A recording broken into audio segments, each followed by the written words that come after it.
On the 20th of October, 1978, a 20-year-old pilot named Frederick Valentich filed a flight plan at Moorabbin Airport in Victoria, Australia. The flight was routine on paper, 125 nautical miles across Bass Strait to King Island, a crossing that took approximately an hour in the Cessna 182 he had hired. The purpose of the trip was to pick up crayfish for friends, a casual errand, the kind of thing a young pilot does on a clear evening to build hours. He filed the plan, completed his pre-flight checks, and departed at 1819 local time, heading south across the strait toward King Island. He was flying alone. The weather was good. The visibility was excellent. The sun was low but not yet set. The water of Bass Strait, which separates mainland Australia from Tasmania and has a reputation among pilots and sailors for unpredictable conditions, was calm that evening. Nothing about the departure was unusual. Frederick Valentich was young and relatively inexperienced. He had accumulated around 150 hours of flying time, which is not nothing, but is not a great deal either. But he was certificated. His aircraft was in good condition, and the conditions were favourable. He took off. The last recorded position of the aircraft was over Cape Otway, at the southern tip of Victoria. After that, Frederick Valentich and his Cessna 182. Bass Strait is a body of water approximately 240 kilometres wide at its narrowest point, separating Victoria from Tasmania. It is not a particularly deep stretch of water. The average depth is around 60 metres, but it has a reputation for producing difficult conditions quickly, with weather systems that form and intensify faster than pilots and sailors sometimes expect. The bottom of the strait is mostly flat, shallow water seafloor, with occasional banks and shoals. It is heavily used by shipping. Aircraft cross it regularly on the routes between Melbourne and Hobart and the smaller airports of Tasmania and the Bass Strait Islands. King Island, Valentich's destination, sits at the western end of the strait approximately 100 kilometres north of the Tasmanian coast. It is a small island, largely agricultural, accessible by air from the mainland in about an hour under normal conditions. Pilots crossing Bass Strait at night, or in poor visibility, or in the kind of conditions the strait can produce without much warning, are required to pay attention. On the evening of the 20th of October, none of these concerns applied. It was a clear, calm evening by Bass Strait standards. The sunset was behind him. The lights of the mainland were fading. Ahead of him, the strait was dark and flat, and King Island at 1906, 47 minutes after departure. Frederick Valentich made contact with Melbourne Flight Service on the radio. The transmission has been preserved. The transcript has been reproduced in every serious account of the case, and it has been listened to by an enormous number of people in the years since 1978, because what Valentich said during the next several minutes is one of the most genuinely strange things in the record of aviation incidents. He asked the controller, Steve Roby, whether there was any known traffic in the area below 5,000 feet. Roby confirmed there was no known traffic. Valentich said there was. He described an aircraft that was approaching him from the east at speed, at approximately 4,500 feet. He described it as having 4 bright landing lights. Roby checked again. There was no known traffic. Valentich continued to track the object. He reported it passing over him at high speed. He reported it appearing to orbit him. The voice on the recording is controlled, but there is something in it, some quality of focused attention, of a person describing something with great care because what they are describing does not fit anything in their existing categories. He was not panicking. He was reporting. Melbourne Flight Service was listening and confirming it had no information about any aircraft in his vicinity. And Valentich's description of the object was specific and consistent throughout the transmission. 4 bright landing lights, metallic, elongated. It was moving fast, much faster than his Cessna, which was cruising at approximately 130 knots. It appeared to orbit him, circling his aircraft at high speed. Then it vanished. Valentich reported that it had gone, that he could no longer see it. He continued south toward King Island. The controller continued to monitor. Then the object reappeared. Valentich described it as approaching him again from a different direction, closing fast. He described it as being just above him, traveling in the same direction. The Cessna was now experiencing engine trouble. Valentich reported rough running, unusual vibration. He was not certain what was causing it. He was considering aborting the flight and turning back toward the nearest airport, which at this point would have been somewhere on the Victorian coast. And then, in his final transmissions, his voice had a quality that is difficult to describe from a transcript, but very clear in the recording itself. Not panic, but a kind of concentrated, almost clinical calm.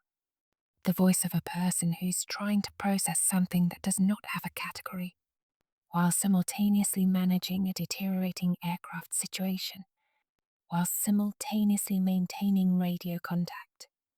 The last clear words were, the final transmission from VHDSJ, the registration of Valentich Cessna 182L, has been transcribed and published in full, and it ends in a way that has no satisfying explanation. After the statement, "It's not an aircraft," there is a period of 17 seconds of silence, and then a sound. The sound has been described variously as a metallic scraping, a grinding, a sound consistent with metal under stress.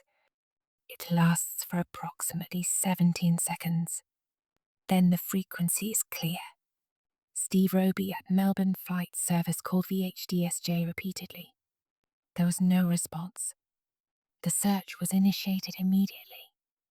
A maritime and air search of Bass Strait and the waters around King Island, conducted over the following days. No wreckage was found. No oil slick. No debris. No survival equipment deployed on the sea surface. No body. No trace of Frederick Valentich or his aircraft anywhere in the search area. The Cessna 182 is a robust aircraft. A crash into Bass Strait should have left evidence.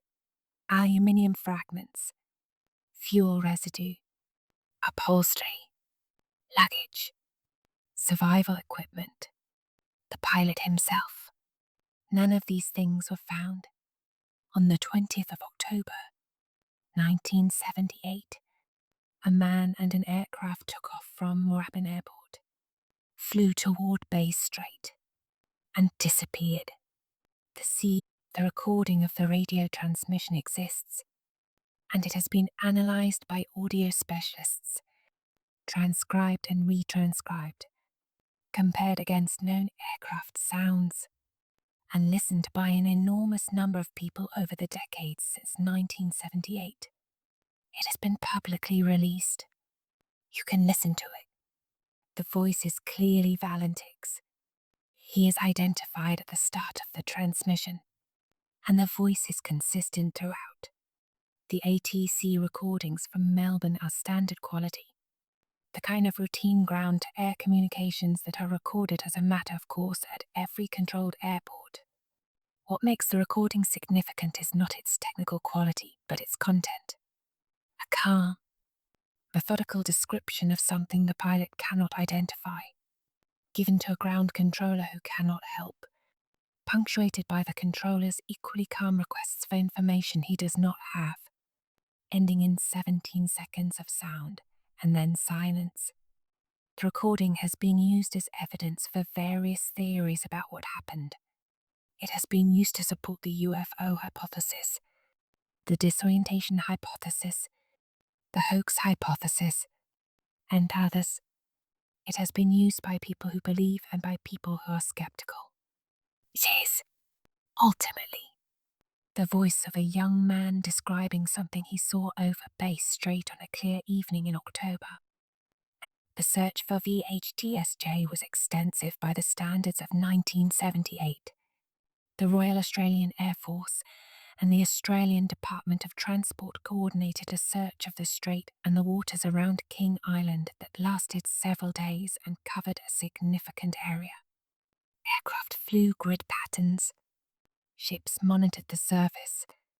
The search was conducted in the area where the aircraft was last known to have been, extending outward in patterns consistent with the likely trajectories of a crash from that position.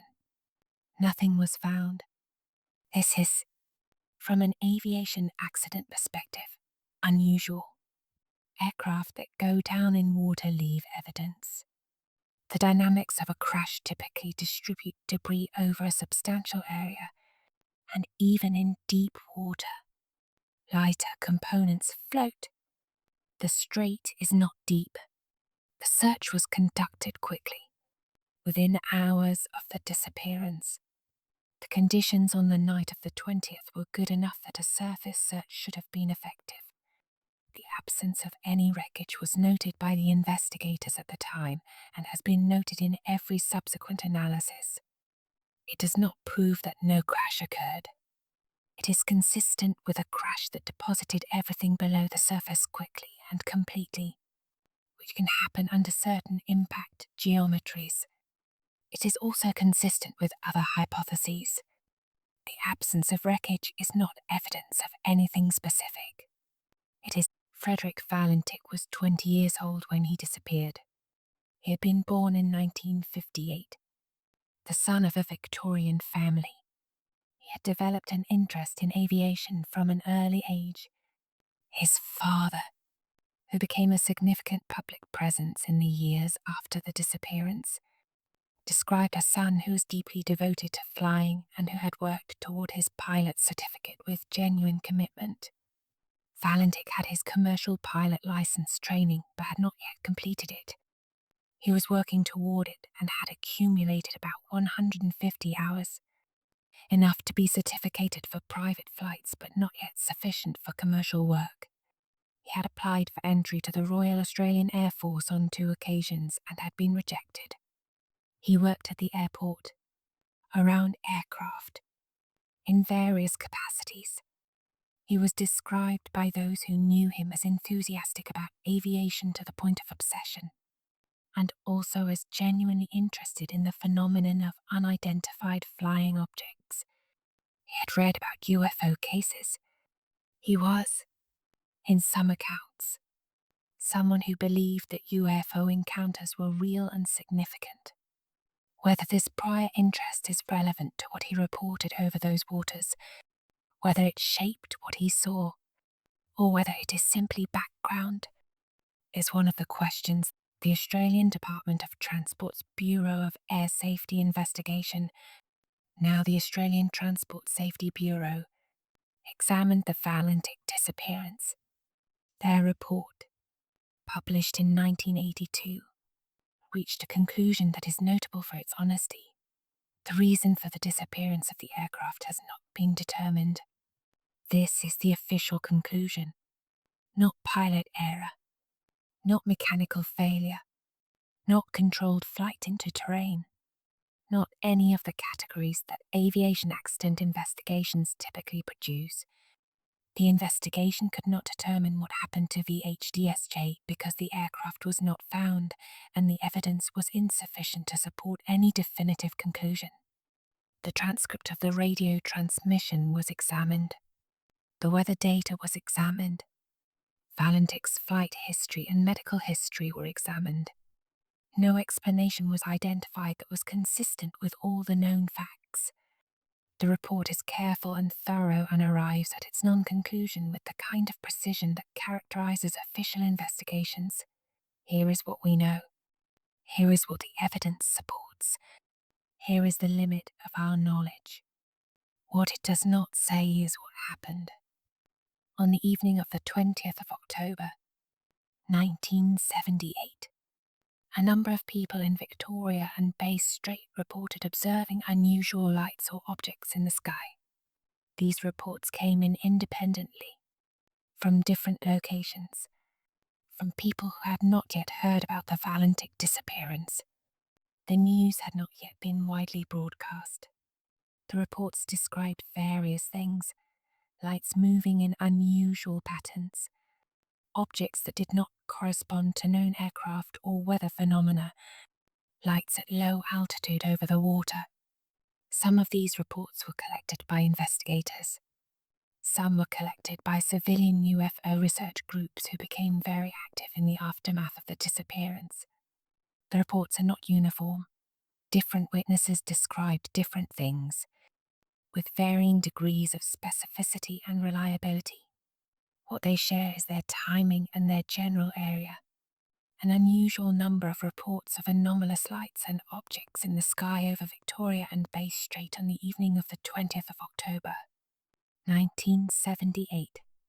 Whether these reports are related to whatever Valentich encountered, whether they describe the same phenomenon he described, whether they are the product of mass suggestion activated by the news of his disappearance or genuine independent observations, all of this is contested and has been contested for the official and most widely accepted explanation among aviation safety experts is spatial disorientation.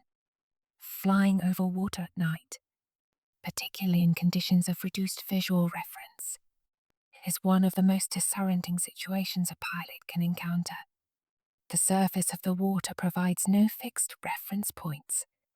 The horizon is difficult or impossible to distinguish from the water surface. Lights from ships or the coastline can appear to be at any altitude. A pilot who becomes spatially disoriented, who loses accurate sense of their own aircraft's attitude relative to the ground, can enter a spiral dive without realizing it. The natural vestibular responses of the body producing sensations inconsistent with what the instruments show. Inexperienced pilots, or pilots who are not trained in instrument flying, are particularly vulnerable. Valentich had 150 hours. He was flying at dusk over water. The conditions for spatial disorientation were present.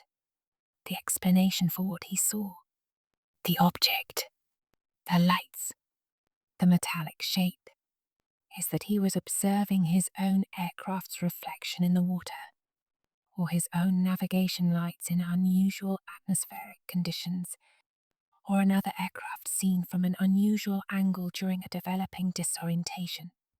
His engine trouble may have been the result of mishandling the aircraft during disorientation, leading to a spiral descent into Bass Strait.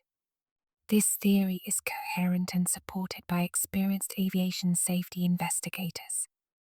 It explains everything except a minority position, held by some investigators and researchers, is that the disappearance was staged. In this theory, Valentich faked his own death, landed somewhere on King Island or on the Victorian coast, and disappeared voluntarily, abandoning his identity and his life for reasons that have never been established. The motivation proposed for this theory is vague. Financial difficulties, relationship problems, a desire to escape from a life that was not going as planned. The evidence cited for the hoax theory includes the lack of wreckage. If no crash occurred, no wreckage would be expected, and certain alleged inconsistencies in his preparations for the flight. Against this theory is the testimony of his family, particularly his father, who spent years pursuing the truth of his son's disappearance and who rejected the hoax hypothesis consistently and emphatically. Against it is also the character of the radio transmission itself. If it was staged, it was an extraordinary performance, delivered in real time, under air traffic control monitoring, with no opportunity to edit or revise. Against it is the absence of any subsequent trace of Valentich, no confirmed sighting, no identity established in another country, nothing. People who fake their deaths typically surface eventually.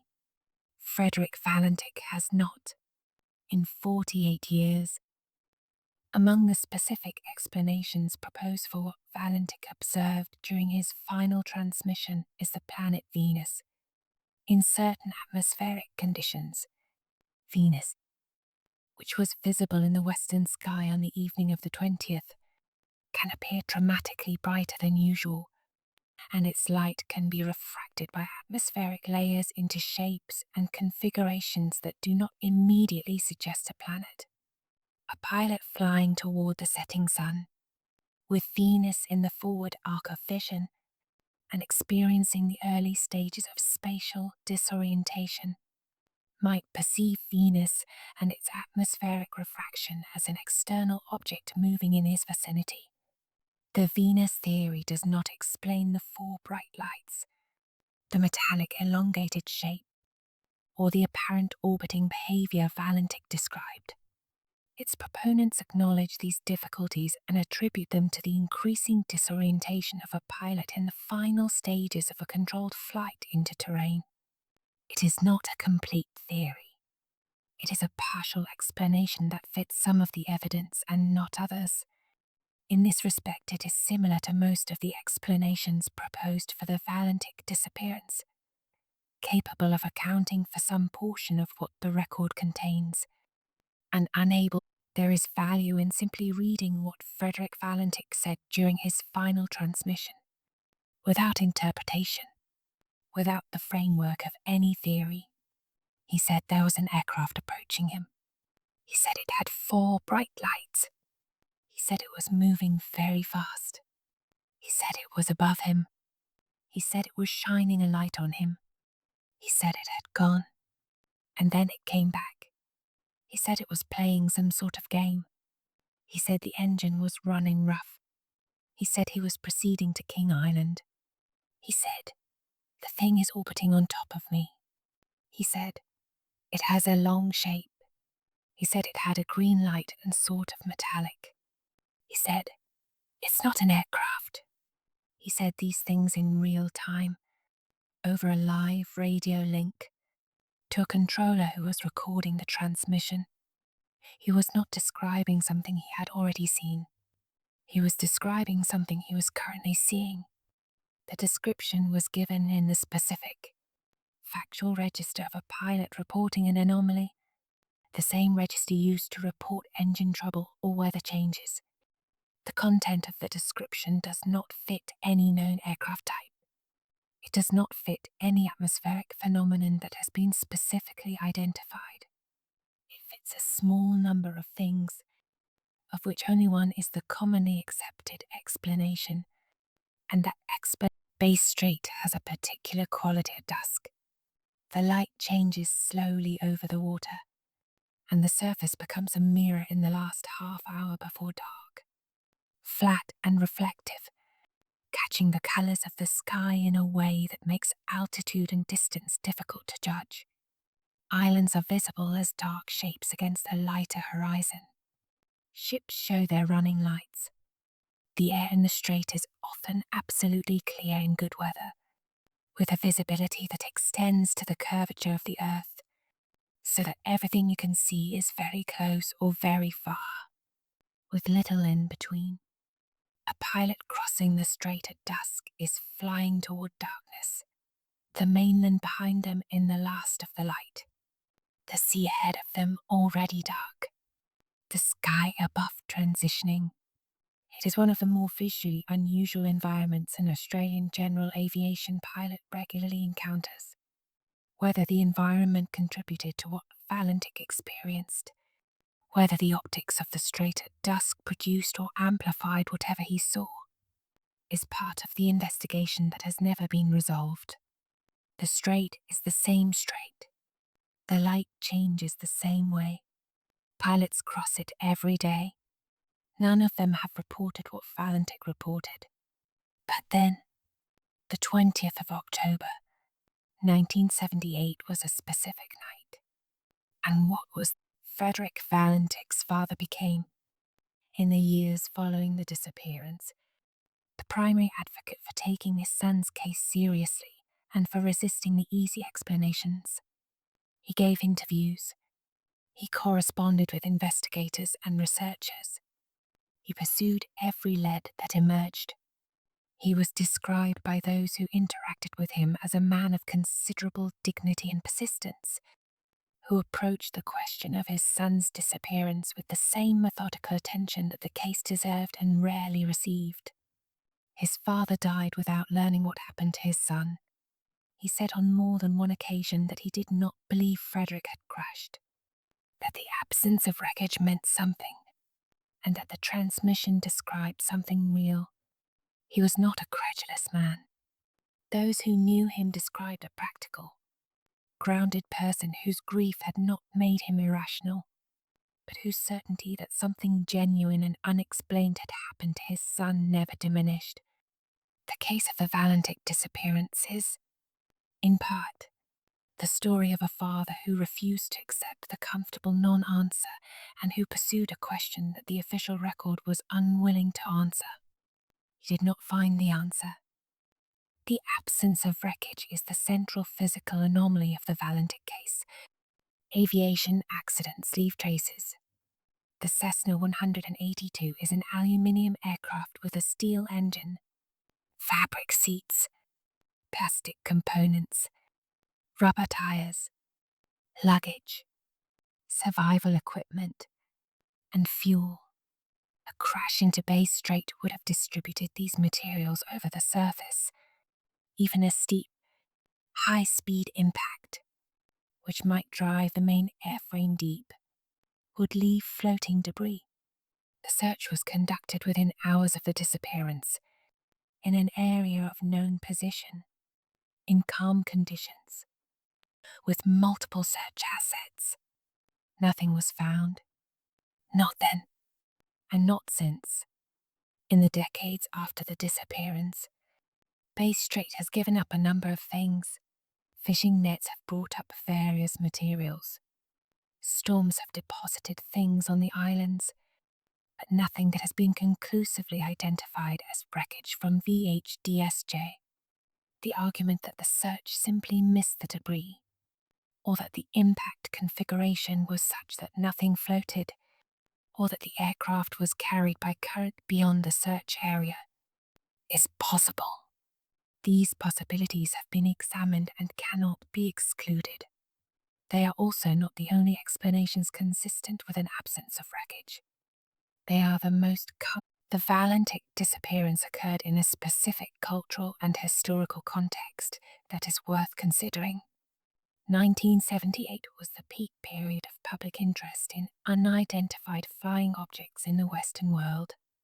The previous 3 decades had produced a substantial popular literature on the subject, government investigation programs on both sides of the Atlantic, and a widespread public belief, particularly in Australia and the United States, that something was happening in the skies that official sources were not fully disclosing. Australia had a notable series of UFO reports in the 1970s, several of which attracted significant public attention. The term UFO had, by 1978, acquired cultural weight that it did not have in the early 1950s. It was no longer a neutral descriptor of an unidentified aerial phenomenon, but a loaded term associated with extraterrestrial hypotheses, government cover-up narratives, and a specific community of believers and skeptics. Valentich's prior interest in UFOs, documented independently of the events of October 20th, placed him in that cultural context. Whether that context shaped his perceptions, his descriptions, or his fate is a question that cannot be answered from the evidence available. It is also a question that is asked differently depending. The 17 seconds of sound at the end of the transmission have been analysed in detail. They have been compared with recordings of known aircraft sounds, engine noises, structural stress, equipment malfunctions. They have been examined spectrographically. Various conclusions have been reached and various conclusions have been contested. The sound is clearly metallic. Everyone agrees on this. It has a quality that suggests movement, or contact, or both. What it does not clearly suggest, after 50 years of analysis, is any specific and definitive cause. It is not obviously consistent with an impact into water, which tends to produce a sudden cut rather than a sustained sound. It is not obviously consistent with a structural failure, which produces specific acoustic signatures. It is not obviously consistent with any common aircraft emergency sound. What it is consistent with, according to some analysts, is nothing familiar. This is not a satisfying conclusion. It is, however, an honest one. The 17 seconds of sound at the end of the Valentich transmission are the audio record of whatever happened to Frederick Valentich. And whatever happened to him produced a sound that has not been definitively identified in King Island was Valentich's destination, a 40-kilometre long island at the western entrance to Bass Strait, a place of dairy farms, kelp processing, and small-town Australian life. Its airport, King Island Airport, is small but functional and was operational on the night of the 20th of October. The flight service unit on King Island was notified of Valentich's disappearance early. The island was searched. Its airstrip was examined. Nearby paddocks and coastal areas were checked. There was no sign of the aircraft. No one on the island reported seeing or hearing an aircraft arrive or crash in the vicinity. The crayfish that Valentich was supposedly going to collect, the stated purpose of the flight, had not been arranged in advance with anyone on the island. This was noted during the investigation and taken by some as evidence that the flight's purpose was not what it appeared to be. Others took it as evidence of nothing in particular. A young pilot's casual plan for a casual flight. No advance booking required. King Island sits at the end of the track Valentich was flying. He never reached it. Between his last known position over Cape Otway and the island, something happened. The island, in his description of the object, Valentich mentioned a green light. Green is one of the standard navigation light colours used on aircraft. Green is the starboard running light. His mention of a green light could be interpreted as evidence that what he was seeing was another aircraft, viewed from the port side. But green is also the colour most commonly reported in Australian UFO accounts from the 1970s, a detail noted by researchers who study the pattern of such reports. Whether this is coincidence, a common colour attributed different significance in different frameworks, or whether it is meaningful is unclear. Valentich described the light in the same factual register as everything else he described. It had a green light and sort of metallic. Then sort of metallic is interesting phrasing. He was approximating. The way people approximate when describing something that does not quite fit known categories. He was a pilot describing a perceived aircraft, and he had the vocabulary of aviation for the navigation lights. He used that vocabulary. The green light is there in the record, and it has been used in evidence for multiple theories, and it is ultimately just a colour. And what the last confirmed position of VHDSJ was over Cape Otway, the southernmost point of the Victorian mainland, at approximately 1900 hours. Cape Otway is where the mainland ends and Bass Strait begins in earnest.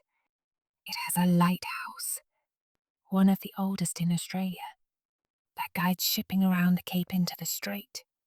Beyond Cape Otway, heading south, there is open water for roughly 100 kilometres before King Island.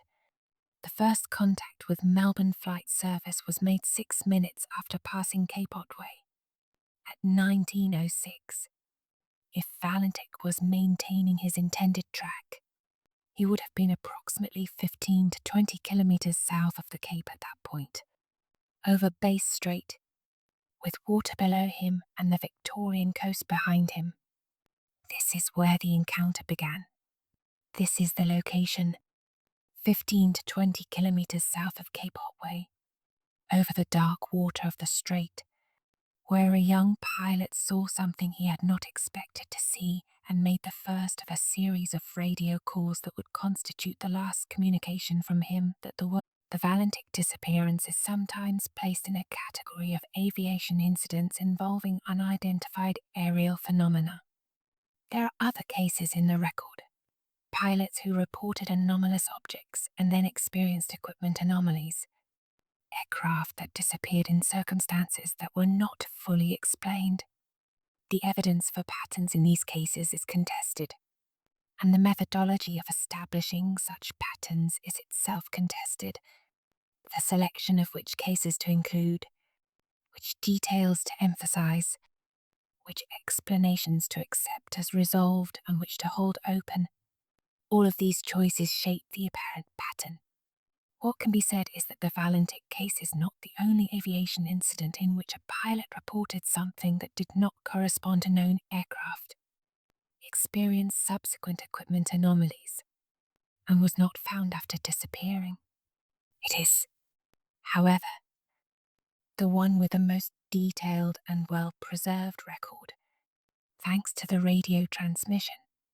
Whatever happened over Bass Strait on the 20th of October, 1978 was recorded in real time and has been available for analysis ever since. The other cases are less well documented. This makes the Valentich case both more tractable and, in a way, more troubling. The evidence is there. Investigators examined Valentich's state at the time of the flight. His medical records indicated no known conditions that would have produced hallucinations or perceptual anomalies. His recent history showed no evidence of substance use. He had not been reported to be under unusual stress, though the details of his personal life at the time are not fully documented in the public record. He had flown earlier that day, a day flight, and had logged those hours without incident. There is nothing in the available record to suggest that he was in an impaired or unusual psychological state when he took off from Moorabbin. The disorientation theory does not require him to be impaired. Spatial disorientation can affect any pilot flying over water at dusk without adequate instrument training, regardless of their psychological state. What he saw, the lights, the shape, the behaviour of the object, can be attributed to disorientation without any requirement that Valentich was otherwise compromised. But the specific details of his description, the consistency of the account, the methodical nature of the reporting, are not obviously consistent with a pilot who is losing accurate situational awareness. They are consistent with a pilot who is paying very careful attention. Steve Roby was the Melbourne Flight Service controller on duty during the Valentich transmission. He handled the conversation with the calm professionalism of an experienced controller, providing the available information, no known traffic, and recording the exchange as it unfolded. In interviews in subsequent years, Roby described the transmission as one of the most unusual he had experienced in his career. He could not identify any known aircraft that matched Valentich's description. He had no traffic in the area that he was aware of.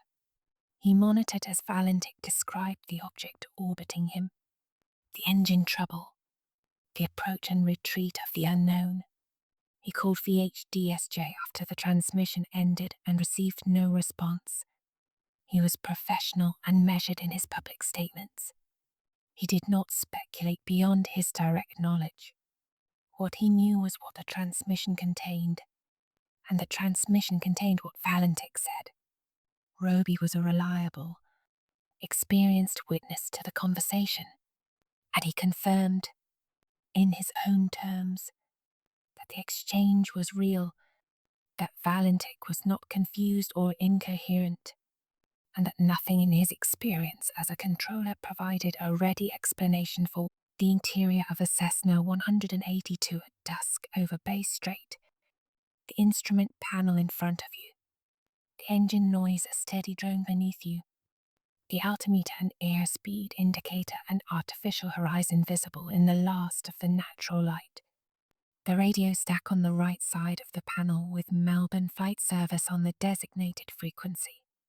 The windows show you the water below, dark and flat, and the sky above, transitioning from the last pale blue of the west to the dark of the east. The cockpit is small. The Cessna 182 seats 4, but with the pilot alone the right seat is empty. The rear seats are empty. The sound is the sound of the engine and the wind and the radio.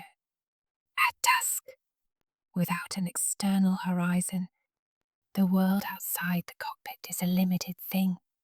You see what the lights in your vicinity allow you to see, and beyond that is darkness, and darkness at that altitude over water has a particular quality. It is not the darkness of the ground, which has texture and depth cues. It is featureless, and into that featurelessness, over Cape Otway on the 20th of October, something appeared. Valentich saw it. He described it, whatever it was, in 1983. 5 years after the disappearance, a piece of an aircraft was found on Flinders Island in Bass Strait. Flinders Island lies to the east of King Island, roughly in the direction of mainland Tasmania. The piece was a nose wheel fairing, a fiberglass cover for the nose landing gear. It had a partial registration number. It was examined by investigators and aviation specialists.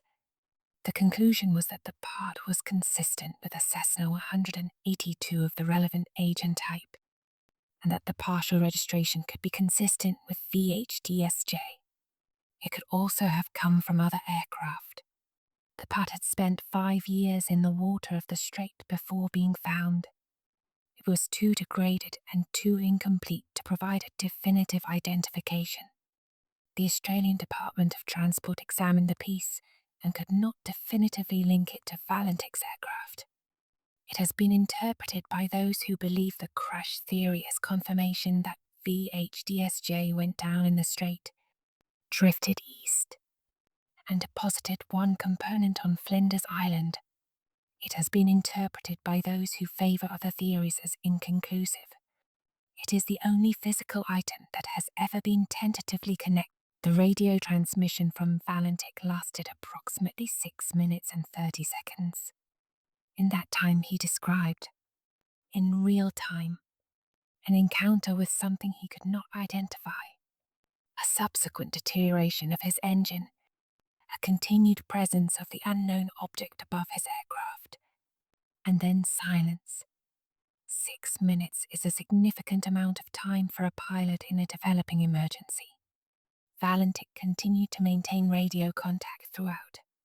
He did not stop transmitting, did not sign off, did not indicate that he was going to attempt an emergency landing or reverse course back toward the mainland. He was heading for King Island to the last transmission. He was describing the object to the last transmission. Whatever decision-making process was occurring in his mind during those 6 minutes, it produced a consistent, methodical radio report, not the fragmented communications of a pilot in acute crisis. Whether this consistency is evidence for a pilot maintaining clear awareness of an external phenomenon, or evidence for a pilot in the early stages of disorientation who has not yet recognized his situation, is one of the genuinely contested. The night of the 20th of October, 1978 was a Friday. It was a spring evening in Victoria, the Southern Hemisphere spring, October, with the days lengthening and the evenings warm. The sunset over Bass Strait was at approximately 1943. So when Valentich took off at 1819 and made his first contact at 1906, There was still some light in the west. By the time the transmission ended, the sun was very low, the sky transitioning, the water of the strait dark under the last light. It was the kind of evening that pilots describe as beautiful, a clear, calm spring evening over the water. The kind of conditions that make flying seem simple and the world seem comprehensible. For most of the people in Victoria that evening, it was a Friday in spring, unremarkable. For Frederick Valentich, it was the last evening. Whatever happened to him happened in that transition. The last light of a spring day fading over the dark water of the strait, the mainland behind him, the island ahead, and something. The Australian Transport Safety Bureau's position on the Valentich disappearance has not changed since the original investigation. The reason for the disappearance of the aircraft has not been determined. This non-conclusion has been maintained through subsequent reviews and inquiries. It is not a comfortable position for an aviation safety agency, whose purpose is precisely to determine causes and recommend preventive measures. It is an honest position. The investigation examined what it could examine and arrived at what the evidence supported. The spatial disorientation theory is not the official conclusion. It is the explanation most frequently offered by aviation experts in commentary. But the official record stops at undetermined. The case is not listed as officially closed, in the sense that new evidence would be considered. No new evidence has been produced in nearly 50 years that would move the determination beyond undetermined. Frederick Valentich is missing. His aircraft is missing. The cause of both absences is unknown.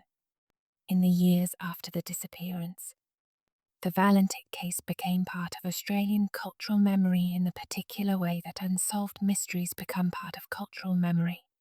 Discussed, debated, periodically revived by new analyses or new claims, never resolved. Books were written, television programs were made, the recording was played and replayed, the transcript was passed, theories were proposed and tested and found wanting.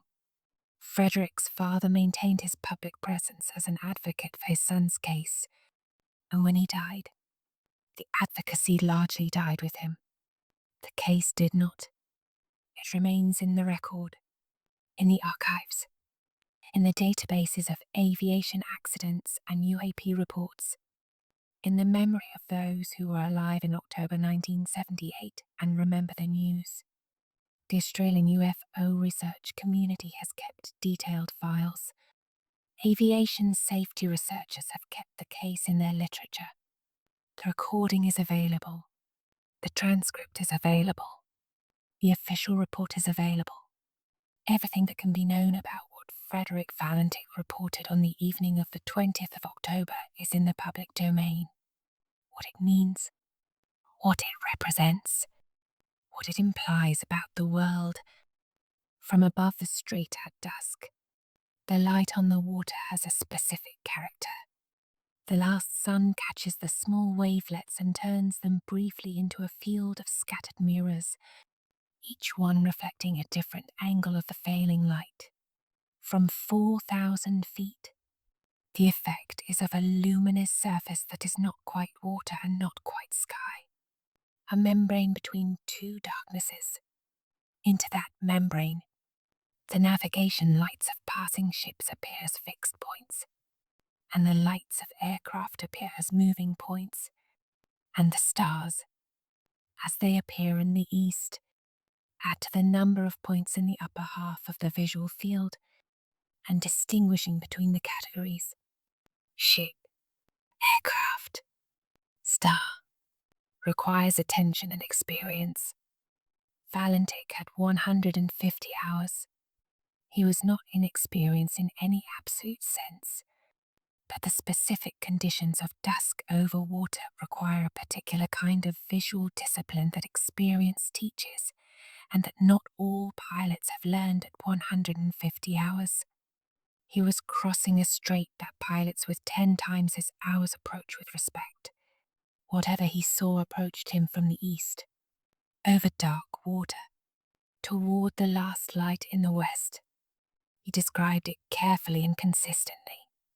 Whatever it was, it came from that direction. In that light, there is a version of the Valentich disappearance in which everything has a conventional explanation and all the anomalies resolve. In this version, a young pilot with borderline experience flew over water at dusk and became spatially disoriented. His perception of his own aircraft's lights and the lights of distant ships or stars produced the impression of another aircraft in his vicinity. As his disorientation worsened, the impression became more vivid and more consistent. The spiral dive that is the typical consequence of uncorrected spatial disorientation can produce strong illusions of external movement.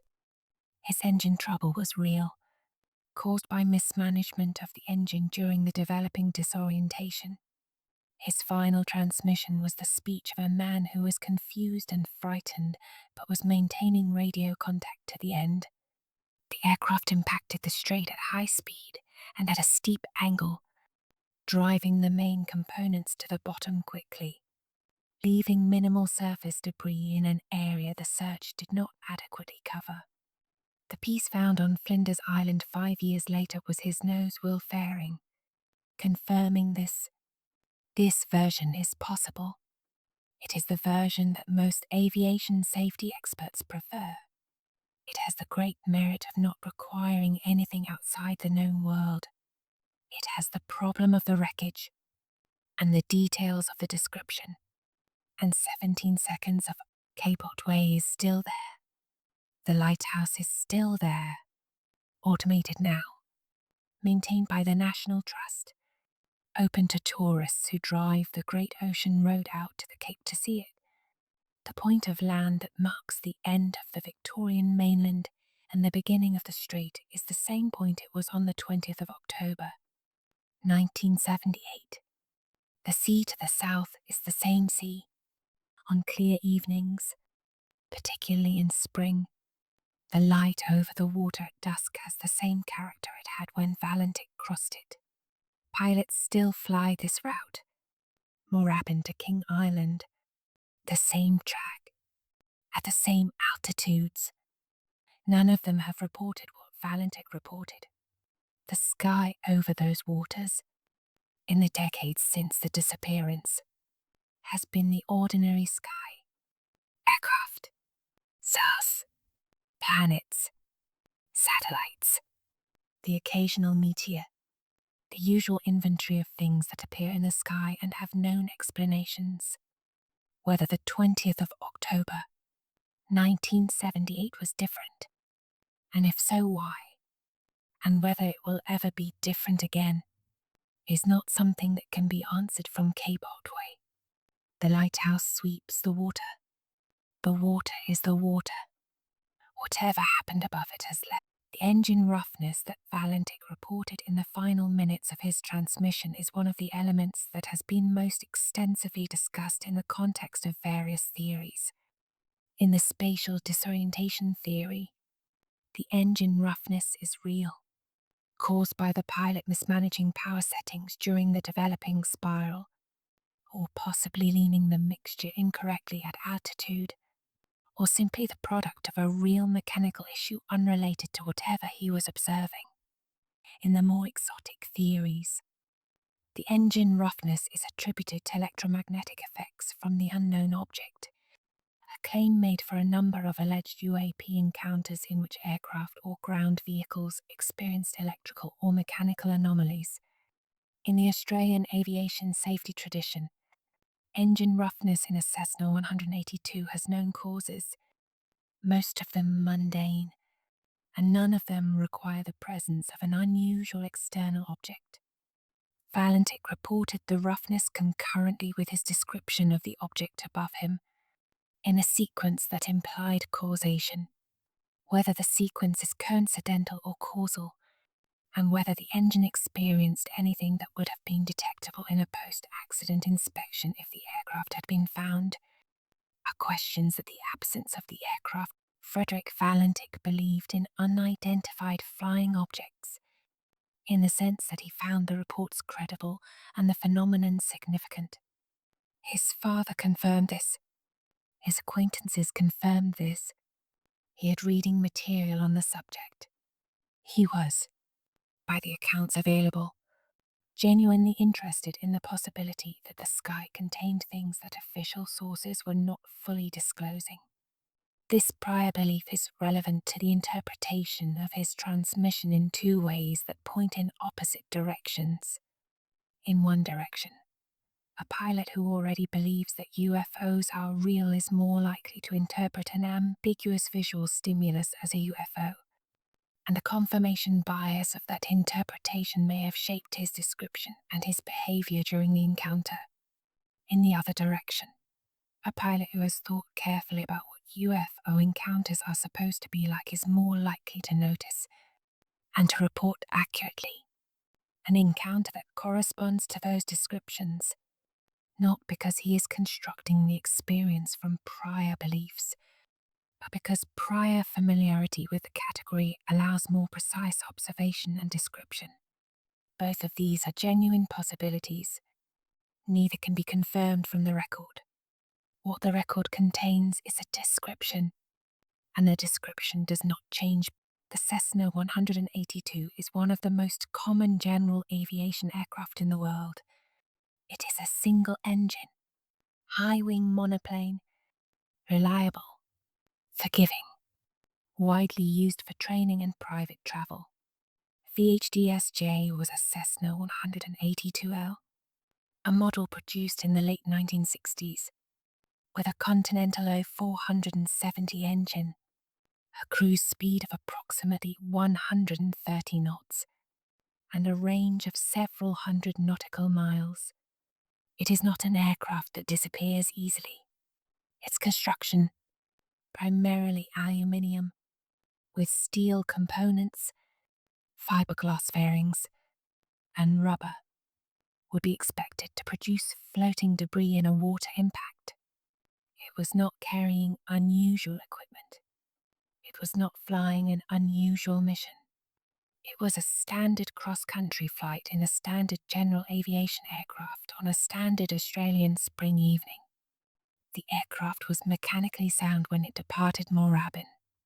The maintenance records were examined and nothing was found that would predict failure. Whatever happened to VHDSJ happened in the air, not as a consequence of a pre-existing mechanical problem. The aircraft was in the air. It was functioning, and then it was not. Or at 4,500 feet over Bass Strait at dusk, the visual horizon is approximately 80 kilometers away. Below you, the water is dark and relatively featureless. Above you, the sky is transitioning from blue to dark.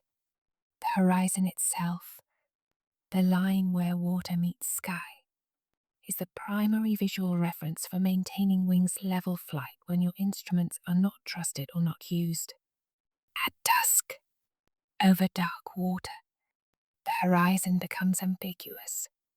The darkness of the water and the darkness of the lower sky begin to merge.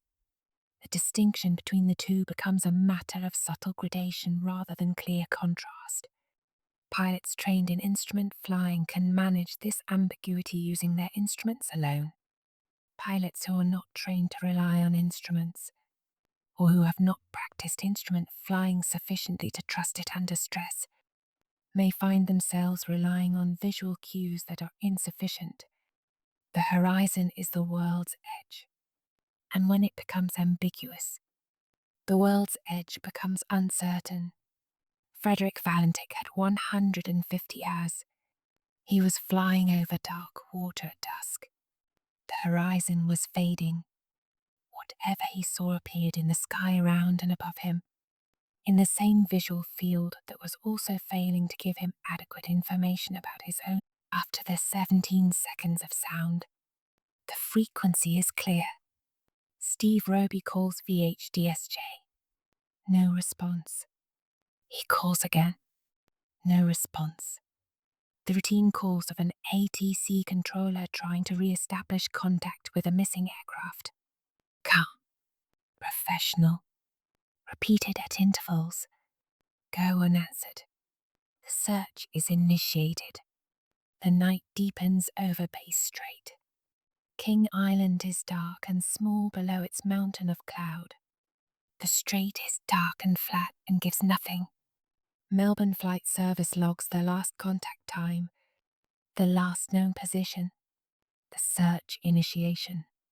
Somewhere between Cape Otway and King Island, on the 20th of October, at approximately 1912, Frederick Valentich stopped speaking and did not speak again. The frequency he was on continued to be monitored. No transmission came from VHDSJ, the aircraft that had been flying that track, in that direction, at that altitude, was simply not there anymore. The radio receiver in the Melbourne Flight Service facility recorded silence where the aircraft had been, and the silence continued, and it has continued for nearly 50 years. The world in which the Valentich disappearance occurred is a specific world, Southern Australia in the late 1970s, a moment when general aviation was accessible to ordinary people in a way it had not been before the war, when the sky was populated by thousands of small aircraft flown by thousands of people who had learned to fly for the love of it, and when Bass Strait was a routine obstacle that connected the mainland to the island state and to the smaller islands of the strait itself. It was also a world in which the question of what was in the sky, the genuine, unexplained question, separate from the cultural elaborations, was being discussed with more seriousness than it had been at any previous point. The years between the late 1960s and the early 1980s were a period of unusually high reported activity in this domain, a period that produced the best documented cases in the history of the phenomenon. Whatever the phenomenon is, the Valentich case is one of those cases. It occurred at the right time, in the right place, with a record that was preserved, and it has remained in the category of cases that honest analysis from Cape Otway to King Island is approximately 125 nautical miles. At 130 knots, the crossing takes approximately 58 minutes. Valentich was approximately 15 minutes into the crossing, perhaps 30 to 40 kilometers south of Cape Otway, when he made his first contact with Melbourne Flight Service. The remaining crossing was something like 45 minutes of flying over dark water, alone, with an unidentified object reported above or around him, and a developing engine anomaly, and a controller on the radio who had no information to offer. In those 45 minutes, if the disorientation theory is correct, he descended in a spiral into Bass Strait. In those 45 minutes, if something else occurred, that something else is in those minutes somewhere, over that stretch of water, in the dark.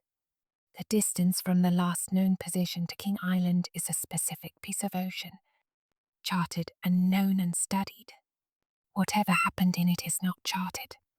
The chart has a gap where the recording of the radio transmission between Frederick Valentich and Melbourne Flight Service has survived intact. It was archived as a matter of standard procedure by the Department of Transport and has been preserved in the public record. It has been digitized. It is available. People listen to it still. Pilots, researchers, people with a general interest in the unexplained, people who want to hear what the voice of a disappearing man sounds like. The voice is young. It is the voice of a 20-year-old man doing his best to describe something that did not correspond to anything in his experience. It is clear and controlled throughout, until the 17 seconds. After the 17 seconds, there is nothing. The recording is the primary document of the case, more important than any subsequent analysis, because it is the direct account, unfiltered, in real time, of whatever occurred. Every interpretation begins with the recording. Every theory must account for what the voice says. No theory has fully accounted for it. The recording will survive longer than the people who are currently arguing about it. Whatever answer eventually comes, if one ever comes, the Valentich case, when examined seriously and without the pressure of a predetermined conclusion, contains elements that are genuinely resistant to simple explanation. The absence of wreckage is one. The specific details of the description: 4 bright lights, metallic elongated shape, orbiting behaviour, approach from multiple directions, are another, because these details are internally consistent and delivered calmly over a 6-minute period by a pilot who is maintaining radio contact and navigating simultaneously. The 17 seconds of unidentified sound are another. The fact that a search conducted within hours, in calm conditions, in a relatively shallow body of water, found nothing at all. These elements do not individually or collectively prove any particular theory. They are simply the things that the most comfortable explanation, spatial disorientation leading to a water impact, does not fully account for. They are also the things that less comfortable explanations make central. What cannot be explained away is what the case is about. The explicable elements are accounted for and filed. What remains is the thing that is still there. His name was Frederick. He was 20 years old. He had a father who loved him and spent the rest of his life trying to understand what happened to him. He had a passion for aviation that had defined his early adult life. He had applied twice to the ROF and been turned down, and had continued flying anyway, building hours, working toward a commercial license, doing the things that young pilots do in the years when the sky is what they want. He had an interest in phenomena that the official world was reluctant to discuss, an interest that was not unusual among young people in the late 1970s, and that did not make him credulous or unreliable. It made him curious about a question that remains genuinely open. He took off from Moorabbin on a Friday evening in spring to pick up crayfish, or for some other reason, or for the reason that pilots sometimes go flying, which is simply to fly. He crossed the Victorian coast at Cape Otway and headed out over the water. He saw something. He described it carefully, and then he stopped, in a way that has not been explained, and was not found, and was not heard from again. His name was Frederick Valentich, and he was there, and now he is not, and the Bass Strait is still there. The route from Moorabbin to King Island is still flown. On clear evenings in the southern hemisphere spring, small aircraft cross the strait in both directions, following the same track that Valentich flew, at similar altitudes, with similar equipment, in similar conditions. The crossing takes about an hour. Pilots check in with Melbourne Flight Service as they cross. The strait is dark and flat in the last light of the day, and the lights of King Island appear ahead, and the crossing is routine, and the controllers have no unknown traffic, and the pilots land and refuel, and the sky above the water is the ordinary sky. Somewhere between Cape Otway and King Island, under the water or above it or elsewhere, is the answer to the question of what happened on the 20th of October, 1978. It has not been given. The water does not give answers. The sky, which held whatever it held on that particular evening, is the same sky it has always been, and it does not distinguish between evenings, and it does not mark the place. The crossing is an hour. The evening comes. The light fails over the strait. The water is dark, and somewhere in the record, a young man's voice is still describing what he saw, carefully, into the radio. In the last minutes